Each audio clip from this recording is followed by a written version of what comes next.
നമസ്കാരം. കേരളത്തിന്റെ മുഖ്യമന്ത്രി സ്ഥാനത്തെ ചൊല്ലിയുള്ള തർക്കം കോൺഗ്രസ് ഹൈക്കമാൻഡിനുള്ളിൽ അഭൂതപൂർവമായിട്ടുള്ള പ്രതിസന്ധികളൊക്കെ തന്നെ സൃഷ്ടിക്കുമ്പോൾ രാഹുൽ ഗാന്ധി ഈ വിഷയത്തിൽ സ്വീകരിച്ചിരിക്കുന്ന തികഞ്ഞ മൗനം രാഷ്ട്രീയ കേന്ദ്രങ്ങളെ അമ്പരപ്പിക്കുകയാണ്.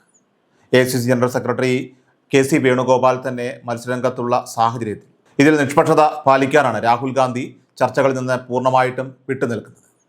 എന്നാൽ ഈ നിശബ്ദതയ്ക്ക് പിന്നിൽ വളരെ കൃത്യമായിട്ടുള്ള രാഷ്ട്രീയ കണക്കുകൂട്ടലുകൾ ഉണ്ട് എന്നത് വ്യക്തമാണ്. കാരണം കേരളത്തിലെ ഗ്രൂപ്പ് പോരുകൾ പരിഹരിക്കാനായിട്ട് സോണിയാഗാന്ധിയുടെ നേരിട്ടുള്ള ഇടപെടൽ അത്യാവശ്യമാണെന്ന ബോധ്യത്തിൽ നിന്നാണ് ഇപ്പോൾ അന്തിമ തീരുമാനം എടുക്കാനുള്ള അധികാരം അവർക്ക് കൈമാറ്റപ്പെട്ടിരിക്കുന്നത്. ചർച്ചകൾ ഡൽഹിയിൽ കൊടുമ്പിരി കൊള്ളുമ്പോൾ KC വേണുഗോപാലിനെ തടയാനായിട്ട് സംസ്ഥാനത്തെ പഴയകാല ഗ്രൂപ്പ് വൈരങ്ങളൊക്കെ തന്നെ മറന്ന് പ്രമുഖ നേതാക്കൾ കൈകോർക്കുന്നത് കേരള കോൺഗ്രസ് രാഷ്ട്രീയത്തിൽ പുതിയൊരു ധ്രുവീകരണത്തിന് വഴിതെളിച്ചിരിക്കുകയാണ്. രമേശ് ചെന്നിത്തലയുടെ ദീർഘകാലത്തെ പ്രവർത്തന പരിചയവും VD സതീശൻ്റെ നിയമസഭയിലെ ആവേശകരമായിട്ടുള്ള പ്രകടനങ്ങളുമൊക്കെ തന്നെ സംയോജിപ്പിച്ചുകൊണ്ട് ഒരു മധ്യവർത്തി ഫോർമുല അവതരിപ്പിക്കാനാണ് സോണിയാഗാന്ധി ഇപ്പോൾ പരിശ്രമിക്കുന്നത്. മുഖ്യമന്ത്രി പദത്തിലേക്ക് സതീശൻ്റെ പേര് ഉയർന്നു കേട്ടിരുന്നെങ്കിലും നിലവിലെ രാഷ്ട്രീയ സാഹചര്യത്തിൽ അദ്ദേഹത്തിന് സാധ്യതകൾ മങ്ങുന്നുവെന്ന വാർത്തകൾ സജീവമായതോടെയാണ് സതീശൻ ക്യാമ്പിൽ പുനർചിന്തനം ഇപ്പോൾ ഉണ്ടായിരിക്കുന്നത്.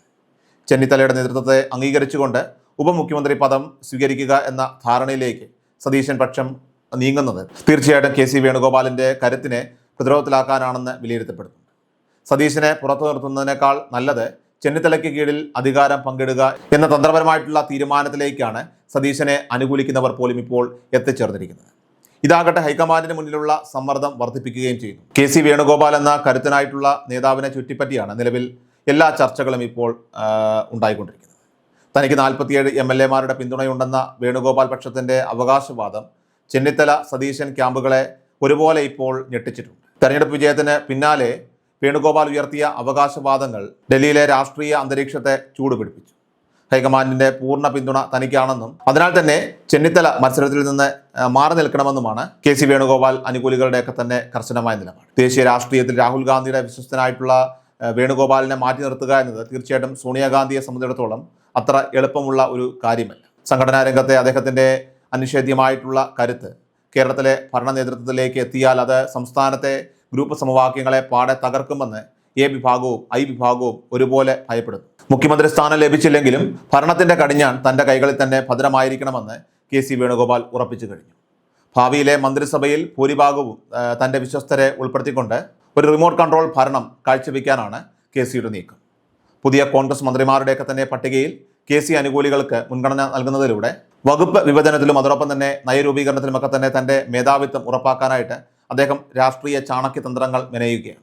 ഇതിന്റെ ഭാഗമായി വരും ദിവസങ്ങളിൽ വകുപ്പുകളെ ചൊല്ലിയുള്ള തർക്കങ്ങളും കടുക്കാനാണ് സാധ്യത. ഭരണത്തിന്റെ എല്ലാ തലങ്ങളിലും തൻ്റെ സ്വാധീനം ഉറപ്പിക്കുക വഴി മുഖ്യമന്ത്രി ആരായാലും തൻ്റെ അനുവാദമില്ലാതെ കാര്യങ്ങൾ മുന്നോട്ട് പോകില്ലെന്ന് ഉറപ്പുവരുത്തുക എന്നതാണ് വേണുഗോപാലിന്റെ പ്രധാന ലക്ഷ്യം. UDF-ലെ കരുത്തരായിട്ടുള്ള മുസ്ലിം ലീഗിനെ ഒതുക്കി നിർത്താനായിട്ട് പിന്നീട് നടക്കുന്ന നീക്കങ്ങൾ പോലും മുന്നണിക്കുള്ളിൽ വലിയ പൊട്ടിത്തെറികൾക്ക് കാരണമായിട്ടുണ്ട്. അധികാര വിഭജന ചർച്ചകളിൽ ലീഗിന്റെ വിലപേശൽ ശേഷി കുറയ്ക്കാനായിട്ട് ഒരു പ്രമുഖ വ്യവസായിയുടെ നേതൃത്വത്തിൽ ഗൂഢമായിട്ടുള്ള ഇടപെടലുകൾ നടക്കുന്നുണ്ടെന്ന വാർത്തകളും ലീഗ് നേതൃത്വത്തെ ഇപ്പോൾ ചൊടിപ്പിച്ചിരിക്കുകയാണ്. KC വേണുഗോപാലിന് അനുകൂലമായിട്ടുള്ള അന്തരീക്ഷം ഒരുക്കുന്നതിനായിട്ട് ലീഗിനെ ദുർബലപ്പെടുത്തുക എന്ന തന്ത്രമാണ് ഇതിന് പിന്നിലെന്നാണ് പുറത്തുവരുന്ന സൂചന. ഈ നീക്കങ്ങൾ തീർച്ചയായിട്ടും UDF-ന്റെ ഐക്യത്തെ ബാധിക്കുമെന്ന് ഭയപ്പെടുന്ന ഒരു വിഭാഗം കോൺഗ്രസ് നേതാക്കൾ ഇപ്പോൾ ഹൈക്കമാൻഡിനെ ആശങ്ക അറിയിച്ചിട്ടുണ്ട്. ഭരണത്തിൽ ലീഗിന് ലഭിക്കേണ്ട അർഹമായിട്ടുള്ള പ്രാതിനിധ്യം അത് വെട്ടിക്കുറയ്ക്കുന്നത് ദൂരവ്യാപകമായിട്ടുള്ള പ്രത്യാഘാതങ്ങൾ ഉണ്ടാക്കുമെന്നിരിക്കെ ഈ പ്രതിസന്ധി പരിഹരിക്കുക എന്നത് തീർച്ചയായിട്ടും സോണിയാഗാന്ധിക്ക് വലിയ വെല്ലുവിളിയായി മാറിയിരിക്കുകയാണ്. അവസാന നിമിഷം സോണിയാഗാന്ധി സ്വീകരിക്കുന്ന നിലപാടായിരിക്കും കേരളത്തിൻ്റെ രാഷ്ട്രീയ ഭാവി നിശ്ചയിക്കുക. ഏതായാലും KC വേണുഗോപാലിനെ അനുനയിപ്പിച്ചുകൊണ്ട് ദേശീയ രാഷ്ട്രീയത്തിൽ നിലനിർത്തുന്നതിനൊപ്പം തന്നെ കേരളത്തിലൊരു ശക്തമായിട്ടുള്ള പ്രാദേശിക നേതൃത്വത്തെ വളർത്തിയെടുക്കേണ്ടതും തീർച്ചയായിട്ടും പാർട്ടിയുടെ നിലനിൽപ്പിന് തന്നെ അത്യന്താപേക്ഷിതമാണെന്ന് അവർ കരുതുന്നു.